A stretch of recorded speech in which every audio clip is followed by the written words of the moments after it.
नमस्कार मित्रों, आज हम आपसे एक बहुत ही गहन विषय पर बात करने वाले हैं, जिसको हम कहते हैं दो विवाह के योग। दो विवाह, एक विवाह हुआ, टूट गया, फिर दूसरी शादी कब होगी, कैसे होगी, कब ऐसा योग बनता है, इसको हम कुंडली से कैसे देखें। तो मैं आपको आज थोड़ा एक्सप्लेन करूँगा, आप उसको समझिएगा।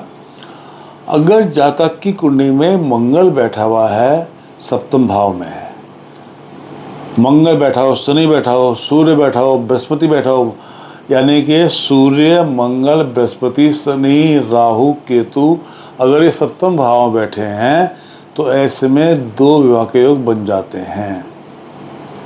या सप्तमेश 12वें स्थान चला जाए तो भी मैंने पाया कि दो विवाह के योग बन जाते हैं। सपोज किसी का मेष लगन है और उसका 7वें स्थान का मालिक हो गया शुक्र और वो चला गया 12वें स्थान पर, तो ऐसे में दो विवाह के योग बन जाते हैं। दो विवाह शुभ नहीं मानते, कष्टकारी मानते हैं। एक के संग निभान हो जाए तो अच्छी बात है, दूसरे विवाह से बचना चाहिए।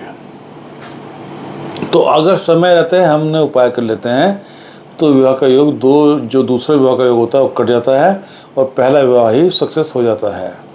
तो करना क्या होता है, अगर कुंडली में मंगल, शनि, सूर्य, बृहस्पति, राहु या केतु सप्तम भाव में बैठे हैं तो इनका दान पुण्य कीजिएगा, इनका उपाय कीजिएगा।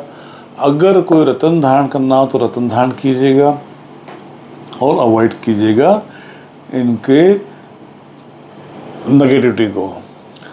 और ऐसे में यदि 12वें स्थान पर लगन का सप्तम भाव का मालिक बैठा है, 7वें घर का मालिक 12वें स्थान बैठा है, तो उस ग्रह को ताकत मत दीजिएगा, उस ग्रह को रत्न मत धारण कीजिएगा, उसका दान कीजिएगा, उसकी आराधना कीजिएगा, जाप कीजिएगा, तो ये दो विवाह का योग कट जाएगा। तो बिल्कुल सिंपल है मित्रों, आप भी अपनी कुंडली देख लीजिएगा कि कुंडली में मंगल, सूर्य, शनि, राहु, केतु या बृहस्पति सप्तम भाव में तो नहीं बैठे हैं। अगर ऐसा है तो दो विवाह का योग बन जाते हैं। और 12वें स्थान पर यदि आपका सप्तमेश बैठा है तो भी दो विवाह का योग बन जाते हैं, उससे आपको बचना होगा। देखिए मित्रों, जैसे मैंने आपको बताया, मैंने 7वें घर में मंगल या कि 7 में नहीं बता रहा हूँ मैं आपको, मंगल हो या सूर्य हो या बृहस्पति हो या राहु हो या केतु हो या शनि हो, ये सब अलग अलग बैठे हों। अलग अलग का मतलब हो गया कि इंडिविजुअल सप्तम भाव में बैठे हों। एक से ज़्यादा ग्रह भी अगर बैठे हैं तो उतनी प्रबलता योग बन जाता है दो शादी होने का। सपोज मंगल के संग शनि बैठ गया सप्तम भाव में तो बिल्कुल समझिएगा उसकी शादी, दो शादी होने के योग प्रबल बन जाते हैं उसके। और ऐसे में उसको हमको मंगल शनि दोनों का उपाय करना जरूरी है और सप्तम भाव को ताकत देनी जरूरी बन जाती है। सप्तम भाव की हमको दान पुण्य करना चाहिए, सप्तम भाव का हमको जाप करना चाहिए। अब ऐसे में ध्यान कीजिएगा, जैसे मैं फिर कहा कि जरूरी नहीं सभी ग्रह एक संग बैठ सकते हो, ये एक से ज़्यादा ग्रह बैठे हों तो आपको बचना है आपको। और उनका अगर रत्न शूट करता है तो रत्न पहनना है।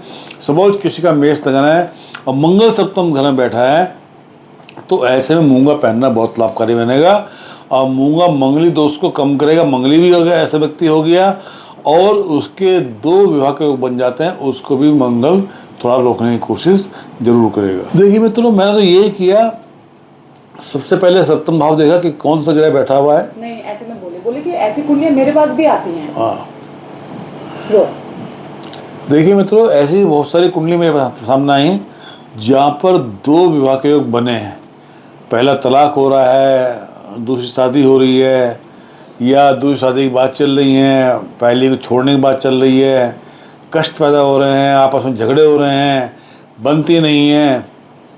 मेरे पास तो लोग तभी आते हैं ना जब वो कहना के कष्ट में होते हैं, बिना कष्ट के लोग आएंगे नहीं। तो कष्ट में कब होते हैं, जब आपस में संबंध खराब होने लगते हैं तभी आते हैं। तो सबसे पहले उनकी कुंडली में सप्तम भाव देखता हूँ। सप्तम भाव यदि मजबूत है तो उसको सोचा जाएगा, उसको उपाय किया जाएगा, सप्तम भाव को ठीक किया जाएगा। सप्तम भाव में मैंने हमेशा पाया कि सप्तम भाव में यदि कोई खराब ग्रह बैठा है तो उसकी मैंने पूजा कराई।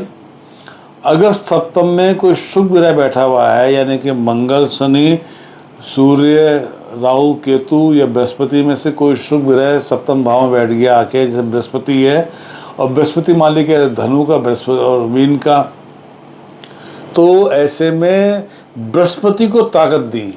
बृहस्पति को ताकत देने से क्या हो गया कि वो उसका नेगेटिव रोल ख़त्म हो जाएगा, उसका आहिस्ता आहिस्ता उसकी नेगेटिविटी ख़त्म हो जाएगी, संबंध ठीक होने लगेंगे और वो शादी रुक जाएगी। तो ये मैंने पाया और ये मैंने किया कि मैंने सप्तम भाव को देखते हुए उसमें बैठे हुए ग्रहों को ताकत दी, या उनका जाप कराया या उनका दान कराया। और ऐसे में सप्तमेश कहाँ बैठा है इसको मैंने विशेष गौर किया। अगर वो 12वें स्थान में चला गया तो मैंने तुरंत उसके दान पुण्य कराया, उसका मैंने जाप कराया और इस शादी को टाला गया। ऐसा मैंने पाया। मैंने बहुत सारी कुंडली मैंने देखी, उसमें मैंने यही सब किया और वो सब सेकेंड मैरिज का योग दोस्त को मैंने टाल दिया। देखिए इनमें कोई जान नहीं है। ये मैं सवाल कर रही हूँ, ये आएगा नहीं। आप ये बोलिए कि अक्सर मैंने ऐसा देखा है। अक्सर मैंने मित्र ऐसा देखा है, कुछ लोग बचने के लिए, इस चीज़ से बचने के लिए अपनी लाइफ पार्टनर से दूसरी शादी कर लेते हैं। वे चलो दूसरी शादी करते हैं तो हमारी दो शादी के जो बन रहे हैं वो यहीं पे बन जाएंगे। तो मतलब ऐसे में कुछ नहीं होता। इन टोटकों से बचिएगा आप, इनसे कुछ नहीं होता। कोई क्या पीपल से शादी कर लें, कोई कुत्ते शादी कर लें, कोई घड़े शादी करता है, तो इन सब से आपको बचना है, उसको अवॉइड करना है। सही ढंग से ग्रहों की ताकत बनानी है, ग्रहों के जाप करना है, ग्रहों का दान करना है, ग्रहों की उपासना करनी है। ये करेंगे तो आपको सेकंड शादी का योग बच जाएगा। आपको बाबा कृपा करें।